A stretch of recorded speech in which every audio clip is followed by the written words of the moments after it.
Hello, everyone. My name is Jeremy Knox, and I'm the co-director of the Centre for Research in Digital Education at the University of Edinburgh. And it's a great pleasure to be able to speak to you all at this Dignitas Institute for Liberal Education conference, where I'm going to speak for the next few minutes on this topic, machine behaviorism versus the post-human university. A quick bit of background um, about me. As I said, I co-direct this Centre for Research in Digital Education. This is the website we're seeing on the slide here. And this is a centre which has been the home for many years for a broad range of research that has attempted to examine the relationships between education and technology, and in particular the ways that institutions undergo change through increasing digitization. My other affiliation at the moment is as an affiliate of the new Edinburgh Futures Institute, which is a new and dedicated part of the University of Edinburgh, which is focused on interdisciplinary teaching and research based around um, attempting to understand future directions for the institution and how we might respond to the pressing social dilemmas of our time. So it's really these two areas of the university that I think hopefully um, ground and underpin the talk that I'm going to give today, which, and going back to the title of my talk, Machine Behaviorism in the Post-Human University, sets up a bit of this opposition between two different things, which I'm going to define in a moment. And I think it's worth saying that that opposition is really only in a rhetorical sense. We know from that critical posthumanism as an area of theory is grounded in the idea of overcoming oppositions and seeing oppositions as quite problematic. So this is a bit of a rhetorical device that's going to help me to get through the things I want to say, and hopefully also playfully sets up the kind of critique that I want to present. But there's also a bit of seriousness in doing this, in that, as my colleague Sean Bain recently said, at the moment it feels like there's a bit of a battle for the soul of higher education and the university at the moment. And I think we're seeing that particularly with the prevalence of data-driven technologies. And it's into that kind of critique that I want to situate this talk and suggest some importance in us moving beyond particular visions of the university that are becoming entrenched through the use of data-driven technologies. So in the rest of the talk, what I really want to do is to define these terms. So I'll begin with machine behaviorism. And it's a term that myself and colleagues proposed, initially deriving from the prevalence of machine learning, which is usually understood as a technical process, as we can see on the slide here, through which computer systems learn from data without the requirement of formal structuring by a human programmer. So this is an idea of a technique that has become very prominent in recent years, essentially around the idea that programming is no longer something top-down, devised by a single programmer working away on lines of code, but rather the idea that computers can learn for themselves, computers can become trained, and of course, the means through which they are trained are large data sets, supposedly big data. And there's been lots written about machine learning as a technique in recent years, and there are many different kinds, as we can see here on the slide: supervised, unsupervised, and reinforcement learning, which are different ways of approaching the task of creating machines that learn. And the general purpose, we might say, of machine learning is to find appropriate mathematical functions that can transform data into classifications and predictions. And of course, it is this ability to classify and predict that has made machine learning so prevalent in a number of fields, from health and diagnosing particular conditions through to recommending our entertainment, and of course increasingly in education, where students and learners are classified and their performance is being increasingly predicted. What I want to emphasize in this talk, across this talk really, is the need to shift away from understanding machine learning purely in technical terms as a technique of computer science, and encourage the idea that we situate our analysis much more broadly in terms of datafication, and specifically for this talk, to try to understand and analyze the datafication of education, and to see the use of data and the use of machine learning as just one part of a much broader set of impacts on the field of education, from national policy initiatives, as we can see on the slide here, driven by data science, through to the research and development of particular data-driven systems in universities, and also to lecture halls and classroom practices on the ground, where data-driven systems are being increasingly used to manage classes, to provide insights for teachers in order to make data-driven decisions, and to provide dashboards and other visualizations through which students can make sense of their own learning progress.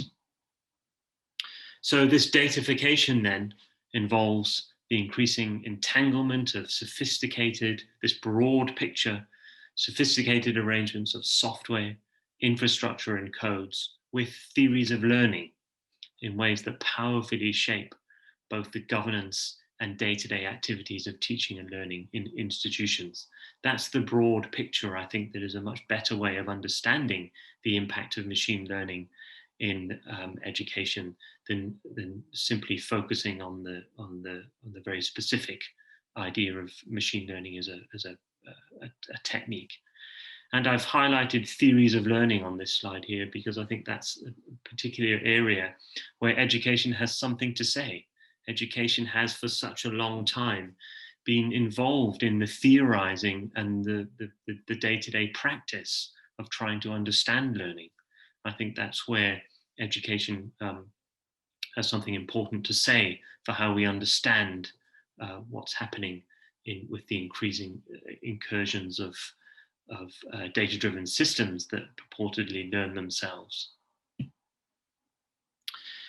One of the ways that I think we're able to see this increasing use of data-driven technologies in education, and particularly in higher education, is through the emerging field of learning analytics. And the way we often see it is through visualizations, dashboards, and other kind of numerical outputs, a bit like we're seeing on this slide here. This particular one is an analytic dashboard taken from Blackboard, which has emerged as a particularly powerful player, not only previously in providing so-called virtual learning environment software, but now analytic interfaces such as this one, which render the behaviors and activities of individual and groups of students in terms of these visualizations, which supposedly provide us with new kinds of precise insights about what our students are doing day to day in their learning activities. But as I was saying in the previous slide, I think it's really important with a critical lens to look beneath the surface of these visualizations and try to examine and understand the much broader assemblages of relations between policy, expertise, techniques, and so on that underpin and that produce the kinds of surface level visualizations of data we want to see. The bit of that broader picture that I want to emphasize in this talk is learning, and how learning specifically is being changed and shaped through the increasing use of data-driven technologies. And I think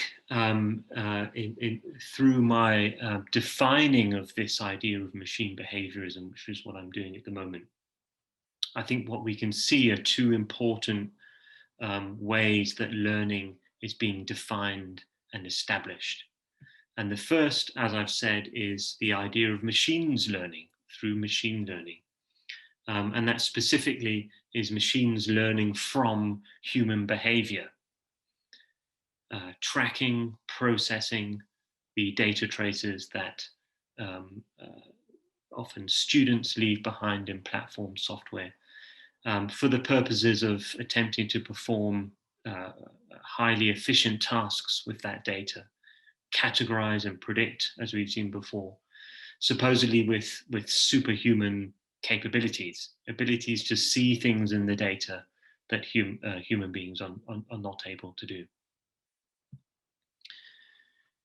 The other important shift and rendering of learning happening is also to do with human learning, as we've seen in the previous slide with the emergence of learning analytic dashboards and other kinds of software and systems in higher education. We're seeing a learning analytics, which is supposedly able to produce an enhanced and a more efficient form of learning undertaken by human students in classrooms and lecture halls. And the term that I've emphasized on this particular slide is behavior, because of course behavior underpins both these visions of learning that are happening, both in machines, which are tracking the behavior of students and often others related to educational institutions, and learning analytics, which are grounded in the idea of tracking and also attempting to enhance the behavior of students. And that's where this idea of and this term machine behaviorism is derived. Because I think what we have to really understand with this increasing use of data-driven technology in education is that it is being underpinned by behavioristic views of human conduct and how we think people learn. This is, of course, much broader, and within the broader societal data revolution, as Rob Kitchin has termed it, we are seeing the return of radical behaviorism. And as Norm Friesen has said recently, where the work of B.F. Skinner, the famous radical behaviorist, has been making a comeback in education. And that's where I think specifically in education, we need to pay attention to this.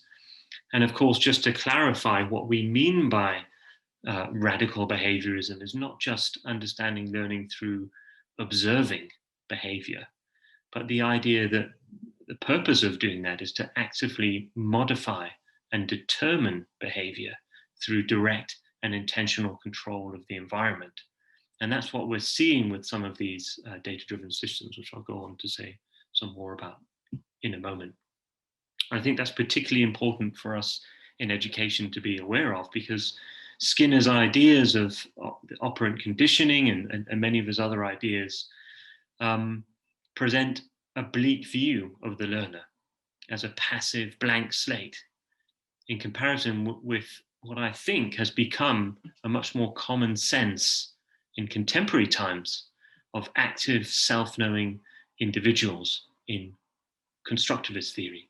And I don't think it's too contentious to say that radical behaviorism isn't a particularly popular idea amongst educationalists who work in universities at the moment. It's a very dated idea.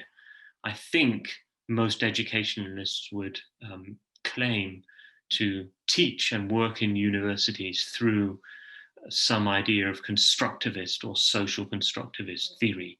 That tends to be how we view, I think, our teaching practice in contemporary times. So I think it's really important to see that some of these dated ideas, some of these radical behaviorist ideas about passive learning and the need to manipulate our learners is coming back into the institution through the back door of data-driven technologies.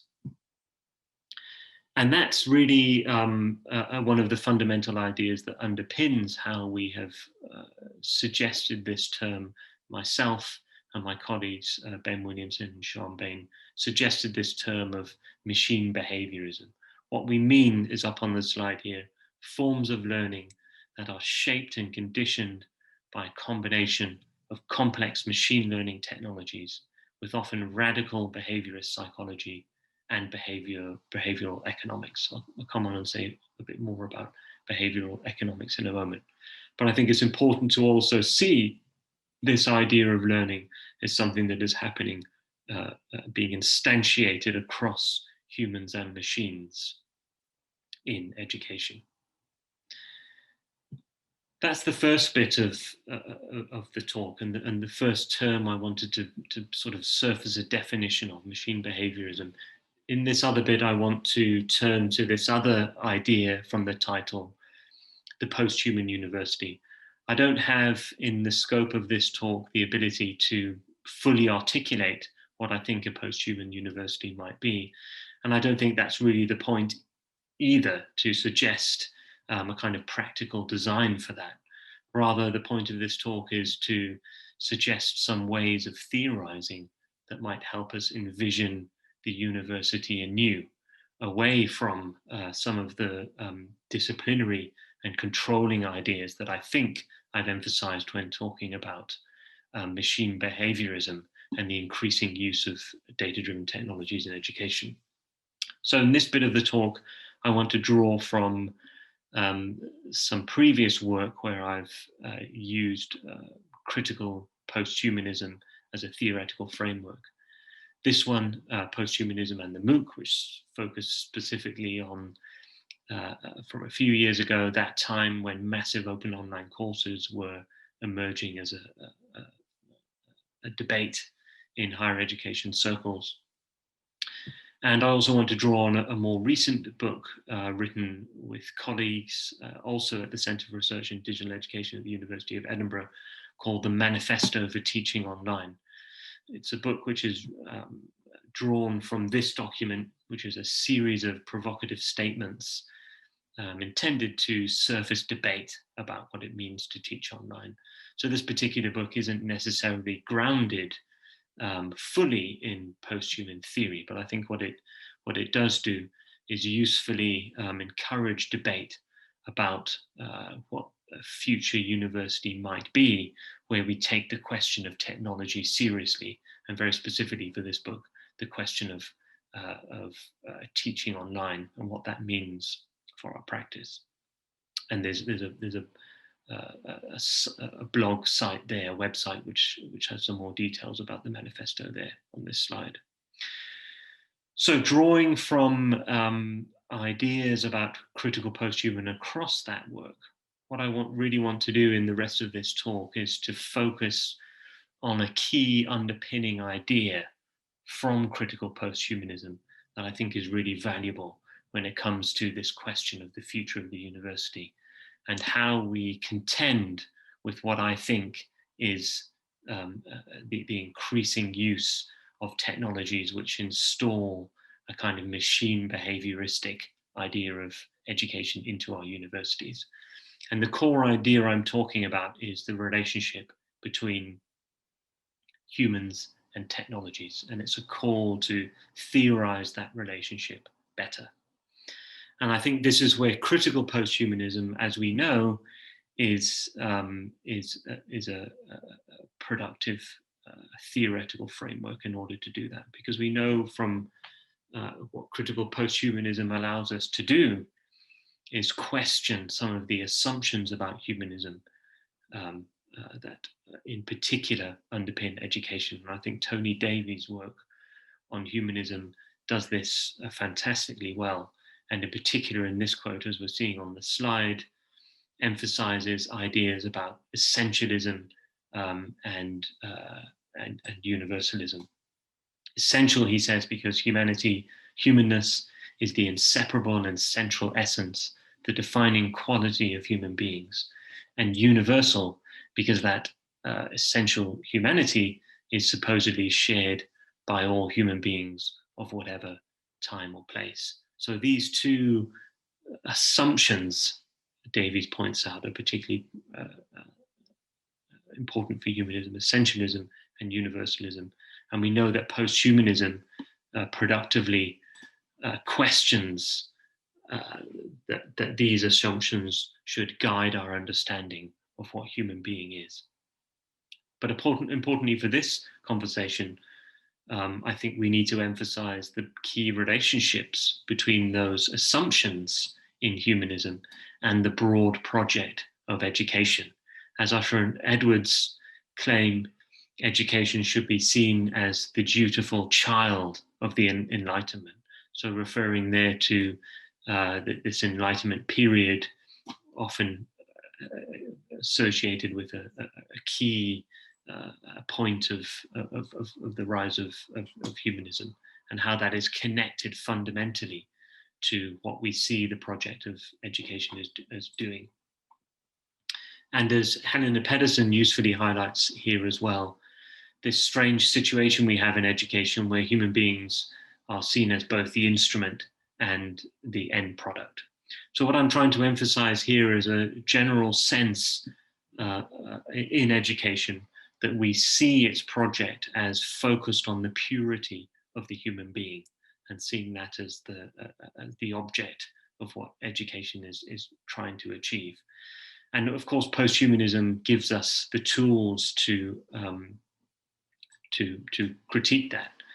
And related to this idea that we preserve the human as this pure form that we try to bring out through the practices of education is, as Bain says here on this slide, the bracketing off from technology, from social activity, linked to a more fundamental division of society from technology, which is particularly widespread within the field of digital education. And I think that's a really important point to make, in that the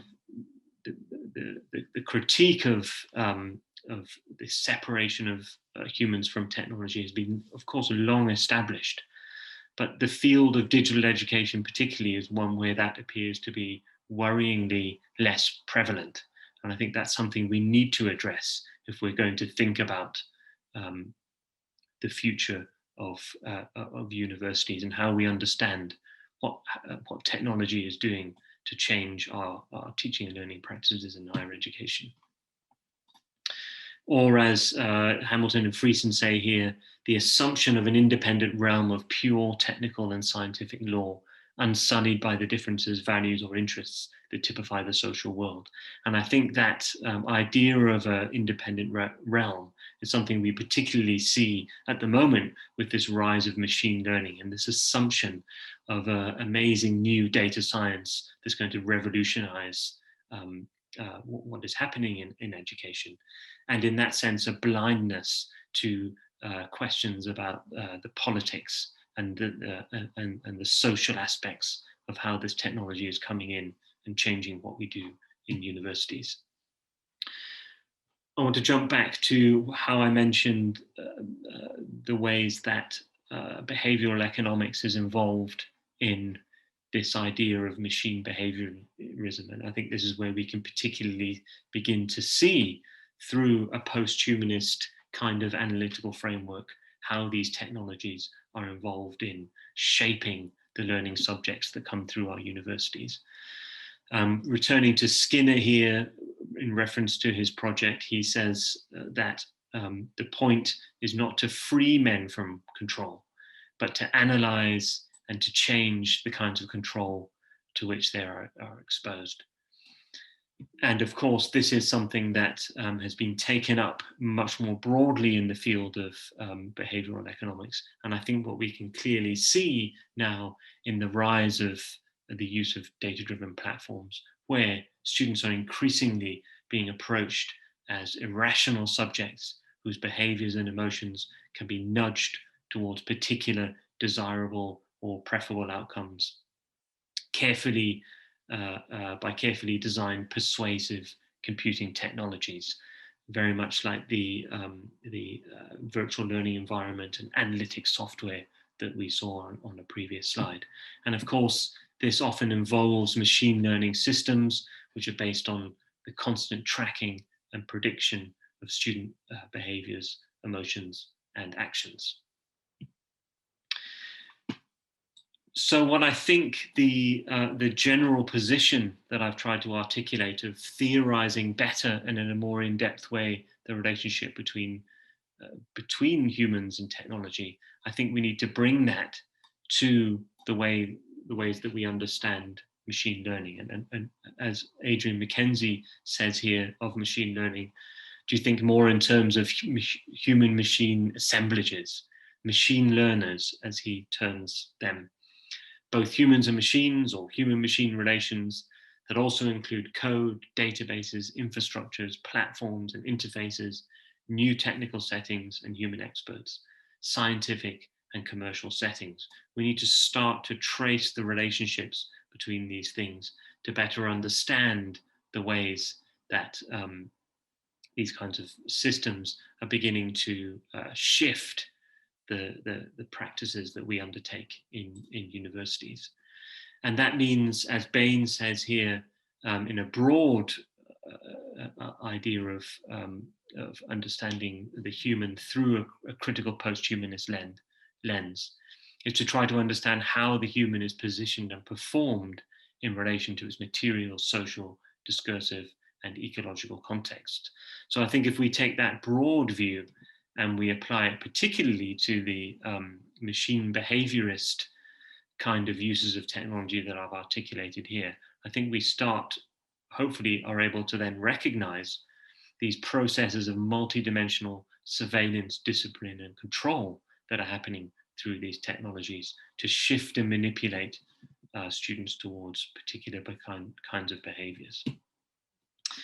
And this is where I'll end with my final slide, to say that where students are engaged in becoming subjects through education, as both humanist and post-humanist kind of theory encourages us to understand, I think we're seeing that particular forms of appropriate conduct are being predefined and established as authoritative through this process of machine behaviorism, nudging students towards appropriate modes of learning and conduct. And what I think that motivates us to do is to ask important questions such as who decides, who is deciding what that appropriate conduct is, and who is deciding how, in what ways our students are becoming particular kinds of subjects. And of course, thinking in terms of human-machine assemblages, as in the previous slide, that our question will be better articulated as through what kind of human-machine assemblages are these decisions being made. And I think using that angle on the critical post-humanist kind of theory allows us to shift questions in education away from purely technical ones about how machine learning functions, or purely educational ones about supposedly how well students are learning in classrooms or how well teachers are performing, to political questions about the nature of the project of education as it is becoming increasingly entangled in these complex human-machine assemblages. And I think that's particularly important in current times of the pandemic, as my colleague Ben Williamson has written about extensively, where we are seeing increasing public-private partnerships. It is often private organizations and private companies that are providing the infrastructures and the technologies that form part of these human machine assemblages. And that raises significant questions about the continued ability to make democratic decisions about the future of education.